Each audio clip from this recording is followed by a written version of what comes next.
ہم خداوند کی روشنی میں چلے، روشنی میں چلے۔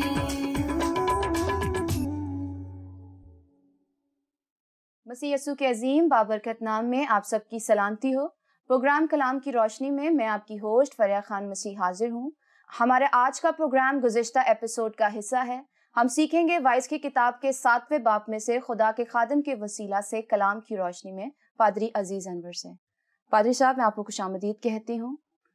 بہت شکریہ، آپ نے پھر اس وائس کی کتاب کے انتہائی اہم مضمون پر بات چیت کرنے کے لیے مجھے مدعو کیا، تاکہ ہم پاک کلام کی ان باتوں کو، سچائیوں کو سیکھ سکیں۔ جی سر۔ میری دعا ہے کہ ہماری یہ باتیں بہت سارے لوگوں کے لیے خداوند خدا کو جاننے کا سبب بنے۔ آمین آمین، اور بے شک ایسا ہی ہے سر۔ میرا سوال آپ سے یہ ہے، 27ویں سے 29ویں آیات میں حضرت سلیمان نے تلاش کرتے ہوئے کیا پایا اور کیسے پایا؟ بہت ہی خوبصورت بات آپ نے پوچھی کہ جب اس نے تلاش کیا تو کیا تلاش کیا، اور جو تلاش کیا وہ کیا تھا، بالکل، اور کیسے تلاش کیا۔ میں سمجھتا ہوں کہ یہ انتہائی خوبصورت بات ہے جب کوئی شخص محنت کرتا ہے، اسٹرگل کرتا ہے، زمین کھودتا ہے، پہاڑوں کو کھودتا ہے، فضاؤں کو، ہواؤں کو، اسپیس کو کھودتا ہے، یا اگر ہم سادگی سے یہ کہیں کہ جب کوئی شخص جستجو کرتا ہے تو پھر اس کی جستجو کا سبب کیا ہے یہ پتا ہونا چاہیے۔ دوسری بات کہ جستجو لا حاصل ہے یا پھلدار ہے۔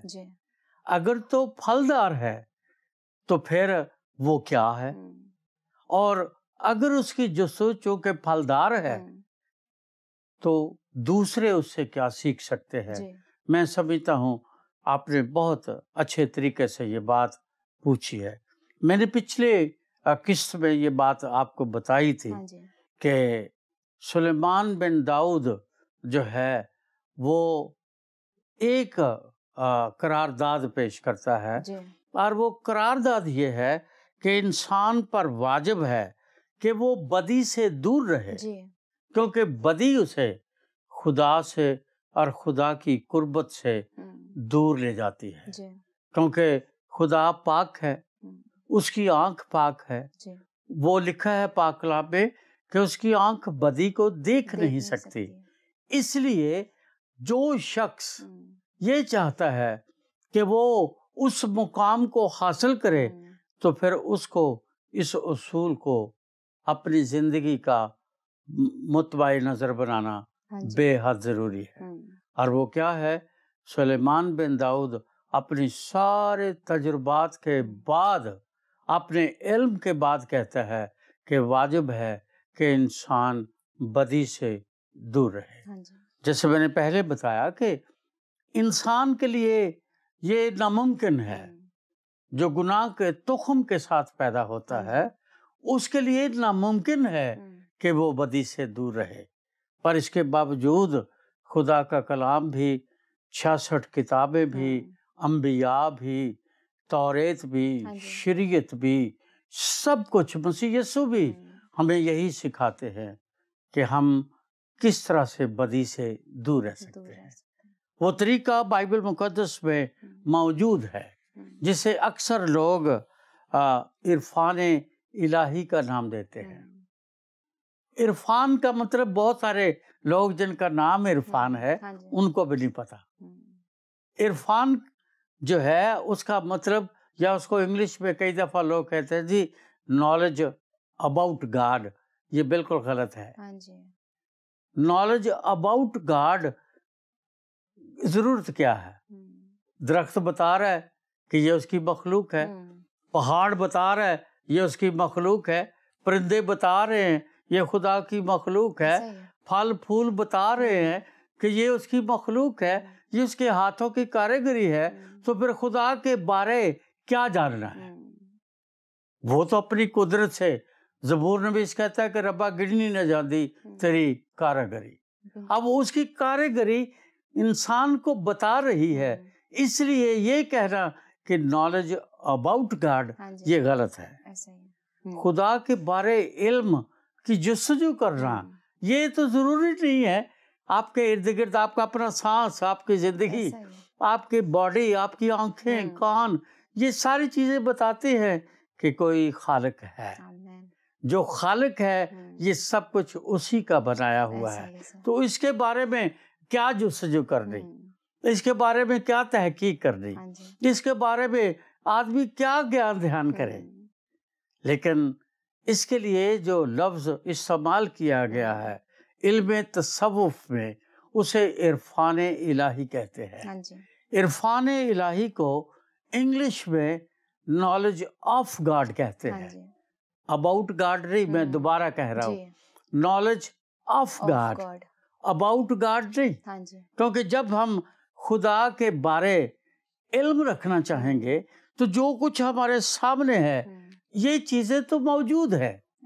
اس کا مطلب یہ ہے کہ نالج آف گاڈ یا عرفان الہی کی منازل، اس کی میدان، اس کی تحقیق اور جستجو کرنے کی جگہ کوئی اور ہے. اور وہ علم تصوف میں جب ہم اس کو دیکھتے ہیں تو سب سے پہلی جو سیڑھی ہے، دوسرا پطرس اس کا 3 باب اس کی 18ویں آیت کے مطابق وہاں لکھا ہے کہ خدا کے وجود اور اس کے کمال کی پہچان کیا ہے. کیسے ہم پہچان سکتے ہیں کہ خدا کا وجود ہے؟ کیسے ہم پہچان سکتے ہیں کہ وہ با کمال ہے؟ کیسے ہم پہچان سکتے ہیں کہ وہ صاحب حکمت ہے یا حکمت کا منبع ہے؟ مجھے کسی شخص نے ایک سوال کیا، کہنے لگا جی کلام میں لکھا ہے ابتدا میں کلام تھا. پھر وہ آگے جو یوحنا، مقدس یوحنا اپنی انجیل کے پہلے باب میں، ابتدا میں کلام تھا، کلام خدا کے ساتھ تھا، کلام خدا تھا، یہ ساری باتیں. تو کہنے لگا جی ابتدا جو ہے اس سے پہلے کیا ہے؟ تو میں نے کہا، ایسے ہم بیٹھے ہوئے تھے، ایسے میز تھا، میں نے کہا یہ دیکھو میز کی حد یہ ہے، اس لیے یہ محدود ہے. کیونکہ میں اور آپ جس خدا پر ایمان رکھتے ہیں وہ لامحدود ہے. اور اگر وہ لامحدود اس محدود میں آ جائے گا تو پھر اس کو آپ کی ابتدا پتہ چلے گی.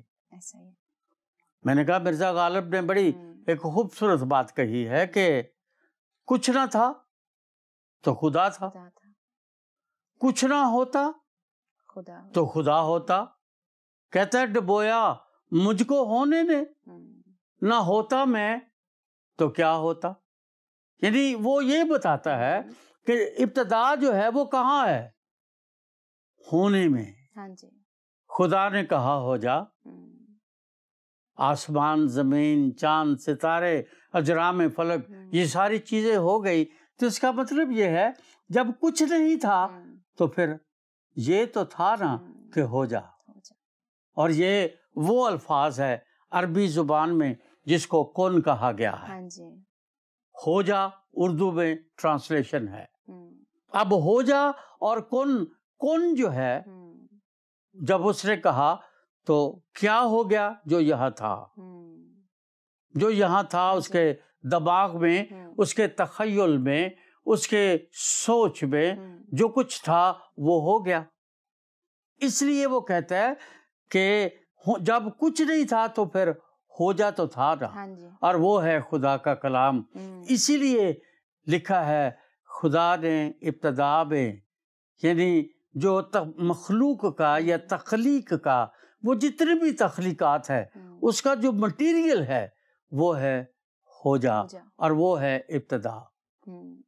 اسی طرح جب تک ہم خدا کے بارے علم نہیں رکھیں گے ہم بدی سے دور نہیں رہ سکتے، کیونکہ ہم اس کی سچائی سے ناواقف رہتے ہیں.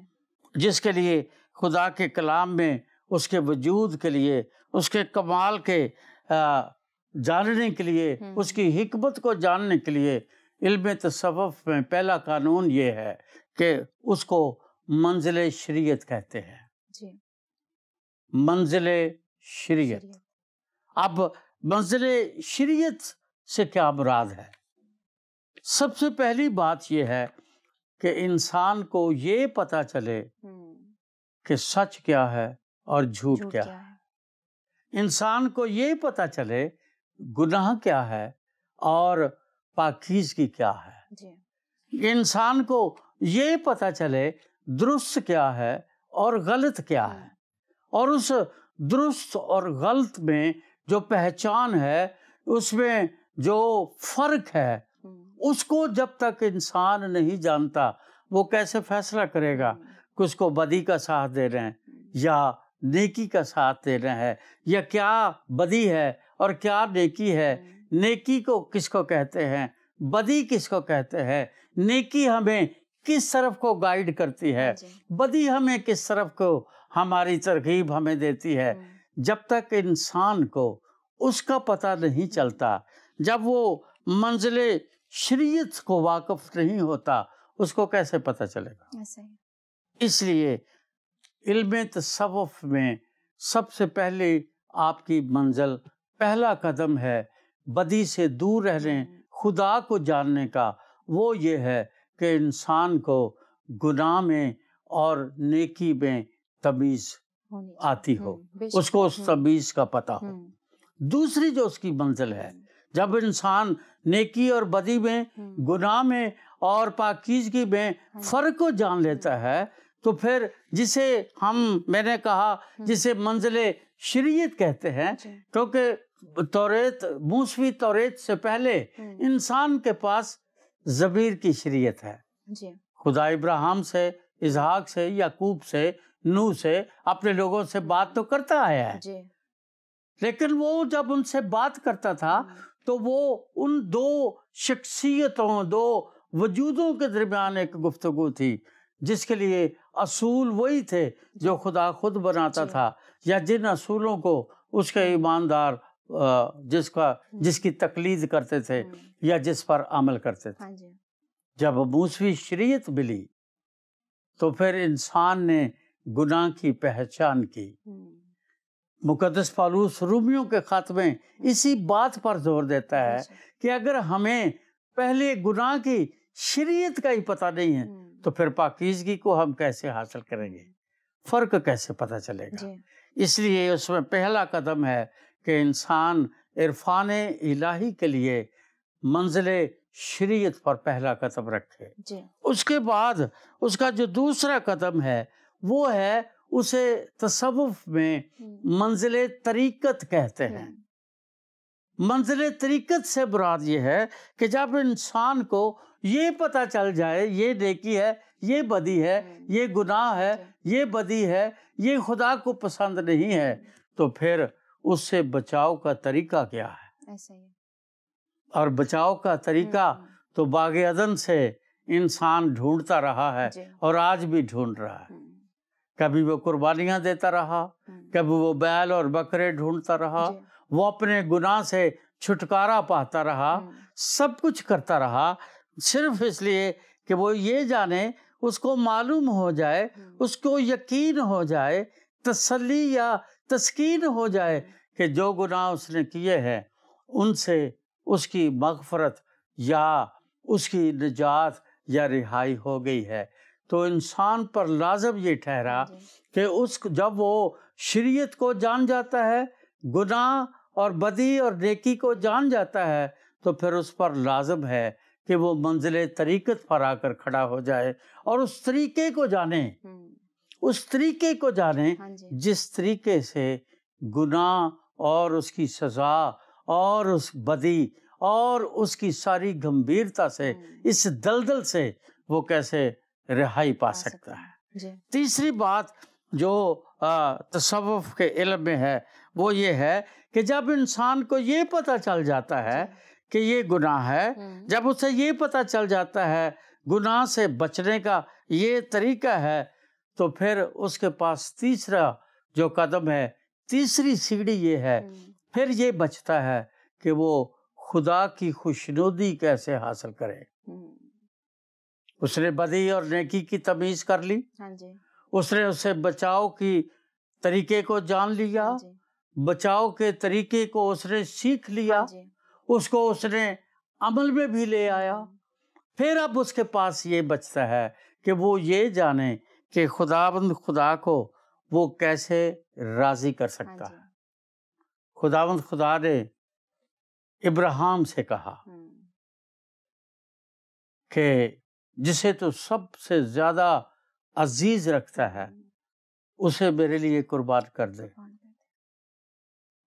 اب سب سے زیادہ عزیز تو اسحاق ہے، اس کا بیٹا ہے، وہ بھی 100 سال کے بعد ملا ہے۔ اب وہ اس کی آنکھوں کے سامنے پلا ہے، بڑا ہے، 12 سال کا ہو گیا ہے، اب وہ اسے لے کے نکل پڑتا ہے۔ اس کے پیچھے کیا ہے؟ وہ خدا کو خوش کرنا چاہتا ہے۔ کس طرح خدا خوش ہوگا؟ پھر جو خدا کہتا ہے وہ وہی کرتا ہے۔ وہ خدا کے سامنے اپنی مرضی نہیں رکھتا کہ خداوند تجھے قربانی چاہیے۔ میں اپنے حویلی میں، اپنے گھر کے باہر، اس چرچ میں، اس میدان میں، میں تجھے قربانی چاہیے، تو دلوں اور گردوں کو جانتا ہے۔ پر وہ 3 دن کی مسافت چلنے کے بعد انسان کے بارے کہا جاتا ہے کہ تندرست آدمی ایک دن میں 30 میل سفر کرتا ہے۔ چلو وہ بزرگ ہے، ہم کہہ سکتے ہیں کہ وہ 110-12 سال کا ہے، چلو اس نے بھی 30 میل کا سفر کر لیا۔ اس کا مطلب 3 دن کے بعد 90 میل کا سفر کرنے کے بعد پھر خدا سے اس نے پوچھا، پھر خدا نے بتایا وہ پہاڑی ہے، وہاں چلا جا، اپنے بیٹے کو وہاں لے جا۔ اس نے نوکروں کو وہی چھوڑا اور لکڑیوں کو اسحاق پر لادا اور لے گیا، وہاں اس کو باندھ کر رکھا۔ اس پر چھری چلانا چاہ رہا تھا، جب اس نے چھری اٹھا کر اس کو ذبح کرنا چاہا، آواز آئی رک جا۔ خدا کو خوش کرنا آسان کام نہیں ہے۔ خدا کو خوش کرنا آسان کام نہیں ہے۔ میں بار بار کہہ رہا ہوں، خدا کا بندہ داؤد کہتا ہے، شام، صبح، سویرا، میں ویلے، صبح دے ٹائم، دوپہر، رات، میں تجھے پکاروں، مجھے جواب دے۔ کیسے میں تجھے خوش کروں؟ تو کیسے مجھ سے خوش ہوگا؟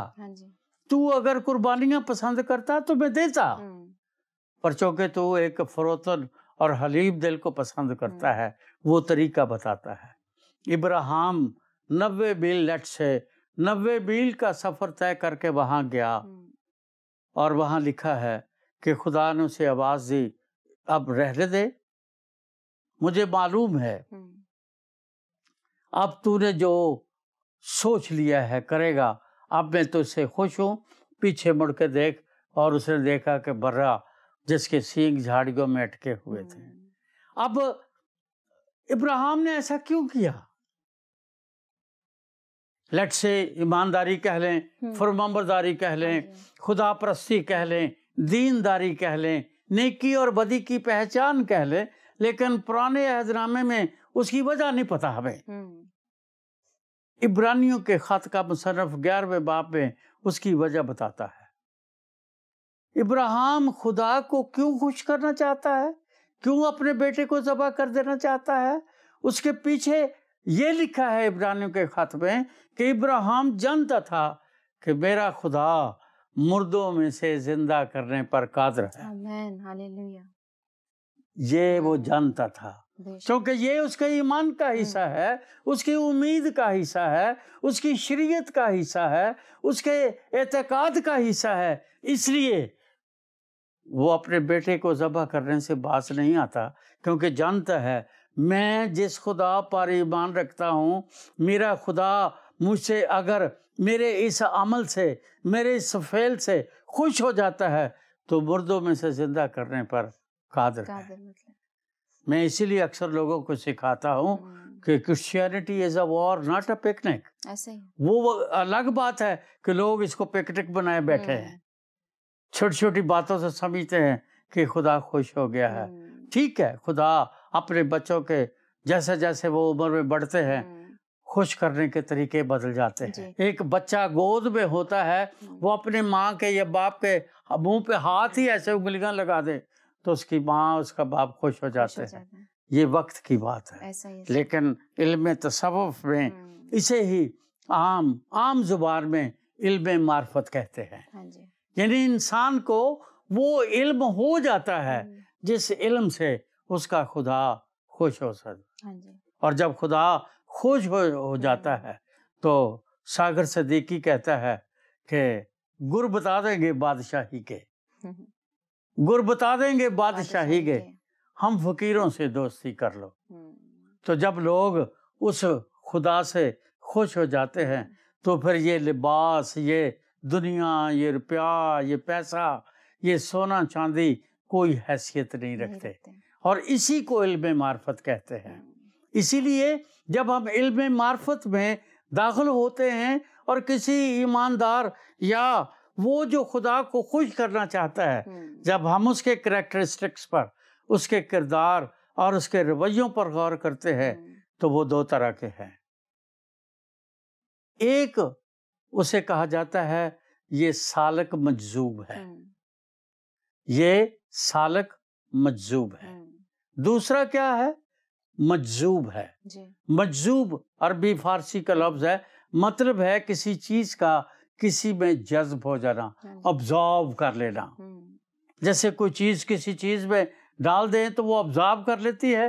جب اس کی جان میں, اس کی روح میں خدا کا روح آ کر حلول کر جاتا ہے, مدغم ہو جاتا ہے, جب خدا کا روح انسان کے روح میں یا انسان کا روح خدا کے روح میں جذب ہو جاتا ہے تو پھر یہ دنیا اس کے لیے کوئی چیز نہیں ہوتی.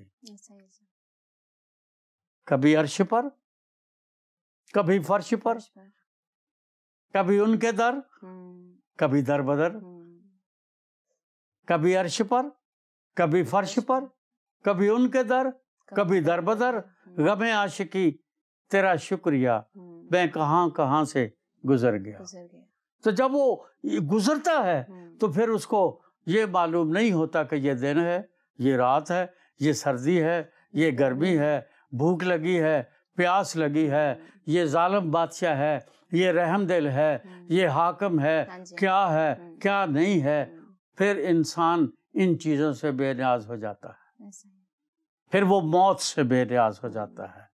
پھر اسے زندگی کی جو سچائیاں ہیں وہ کوئی اتنی اہم نہیں لگتی. جن سچائیوں کے لیے لوگ ایک دوسرے کا گلا کاٹتے پھر رہے ہیں وہ ان باتوں کو کوئی اہمیت نہیں دیتا. اب ایزبل جو ہے عہد عتیق میں نبیوں کو قتل کروا رہی ہے. ایلیا بھاگ کر جا کر چھپ جاتا ہے.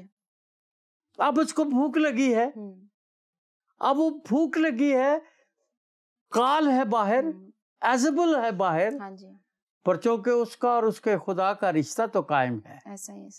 اس کا خدا اس کا فکر کرتا ہے.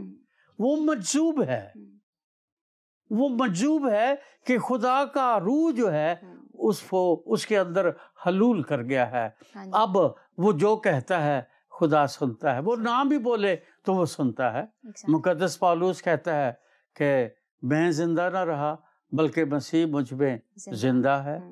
اس لیے وہ اپنا میرا جی کہتے ہیں کہ چھاپ تلک سب چھین لی رے مجھ سے نہیں نہ ملا کے. تو جب انسان اس پوزیشن میں آ جاتا ہے, اس حیثیت میں آ جاتا ہے, تو پھر وہ بدی سے دور رہنا اور خدا کے علم میں آگے بڑھنا سیکھ جاتا ہے. اس کو منزل معرفت کہتے ہیں. تو اس کی جو چوتھی اور آخری منزل ہے عرفان الہی کی, اسے تصوف میں منزل حقیقت کہتے ہیں. اور حقیقت جو ہے وہ سوائے خدا کے, یہوہ خدا کے, خدا باپ, خدا بیٹا, خدائے ثالوث کے سوا کسی کو استحقاق نہیں. کسی کے بارے میں نہیں لکھا کہ کل, آج, بلکہ اب تک یکساں ہے۔ خداوند کل، آج، بلکہ اب تک یکساں ہے۔ جب موسیٰ نے خدا سے پوچھا کہ میں فرعون کو اور اس کی قوم کو کیا نام بتاؤں گا، اس نے کہا میں جو ہوں سو میں ہوں، یہ جا کے بتانا۔ اب عبرانی زبان میں یہ ایک ہی لفظ ہے، اس کو عبرانی زبان میں یہ ہے کہتے ہیں، جس کا ترجمہ خروج دوسرے باب میں، چوتھے باب میں یہ جو کیا گیا ہے وہ ہے میں جو ہوں سو میں ہوں۔ جو ہے اس کو حرف عطف کہتے ہیں۔ اس کا مطلب کیا ہوا؟ میں ہوں جو نکال دیا، کیونکہ حرف عطف ہے۔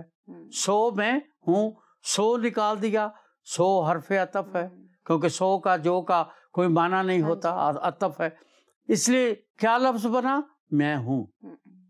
جب وہ اپنے وجود کا، جسے ہم سیلف ڈینائل کہتے ہیں، جسے ہم اپنی زبان میں کہتے ہیں کہ جب انسان اپنی خودی سے، اپنی ایگو سے، اپنی میں کا انکار کر لیتا ہے اور پھر اس میں ایک ہی بات رہ جاتی ہے، وہ میں کی جگہ تو آ جاتا ہے۔ اور وہ تو کون ہے؟ وہ میرا اور آپ کا خالق ہے، وہ خدا ہے۔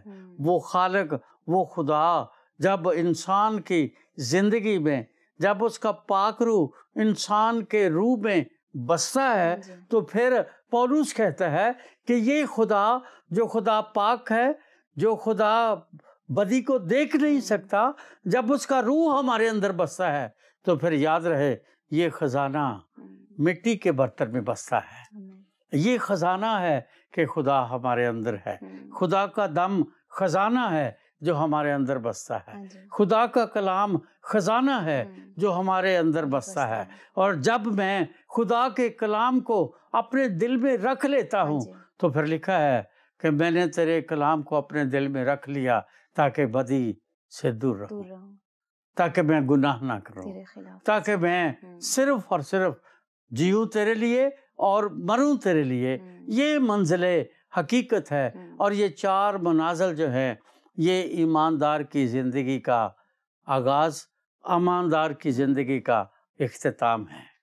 اس لیے خدا کا بندہ سلیمان کہتا ہے کہ بدی سے دور رہ اور خدا سے دوستی کر لے۔